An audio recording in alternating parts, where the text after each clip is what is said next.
તો તમે આ મગફળીમાં કઈ રીતનો આનો ઉપયોગ કરેલો છે?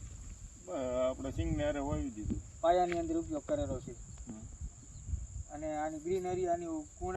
તો અમે આવ્યા છીએ સાવરકુંડલા તાલુકાના ખેવી ગામની અંદર, જ્યાં પ્રગતિશીલ ખેડૂત ઘનશ્યામભાઈ કાછડિયા જેને આપણા ખરાસોનો ઉપયોગ મગફળીની અંદર કરેલો હતો. તો આપણે એની વાડીએ સામે આવ્યા છીએ કે એનો અભિપ્રાય લેવા કે તમને ખરાસોના ખાતર વાપર્યું તો ઘનશ્યામભાઈ તમને કેવું સારું રિઝલ્ટ દેખાય છે આ મગફળીની અંદર? સારું છે. તમને કેવી દેખાય છે કે આ ખાતર વાપર્યા પછી કોઈ રાસાયણિક ખાતર કરતાં સારું છે કે? સારું છે, સારું એમ કે સારું હોય ને કંઈ થોડુંક ન કરાય. તમે આ રાસાયણિક ખાતરનો ઉપયોગ કરેલો છે? અમે કોઈ વસ્તુ નહીં, કોઈ વસ્તુ નહીં.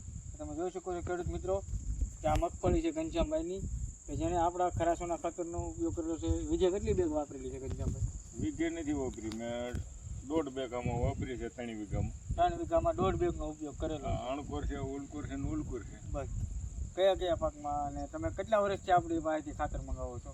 2-3 વર્ષ. 2-3 વર્ષથી તમે આપણી સાથે જોડાયેલા છો. તો તમે બધા ખેડૂત મિત્રોને શું કહેવા માંગો છો? આ વપરાય, આ વપરાય ખાતર. આ રાસાયણિક ખાતર કરતાં તમારે કેટલો ખર્ચ થાય ઓછો આવે છે?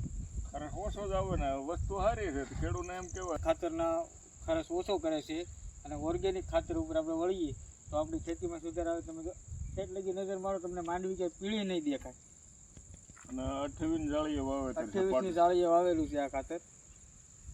માંડવીનું વાવેતર 28 જાળીએ છે, પાટલા મળી જાય છે, પાટલા ભેગા થઈ જાય. તો તમે તમામ ખેડૂત મિત્રોને શું કહેવા માંગો છો? આ ખાતરનો આ ઉપયોગ વસ્તુ કરવાથી હોવાય ને કે મારી જમીનમાં તો હું એમ કહું કોઈ દી પાટલું ભેળું નથી થયું. કોઈ દી પાટલું ભેળું નથી થયું. હા, પહેલી વાર એવું બન્યું છે કે પાટલું ભેળું થઈ ગયું.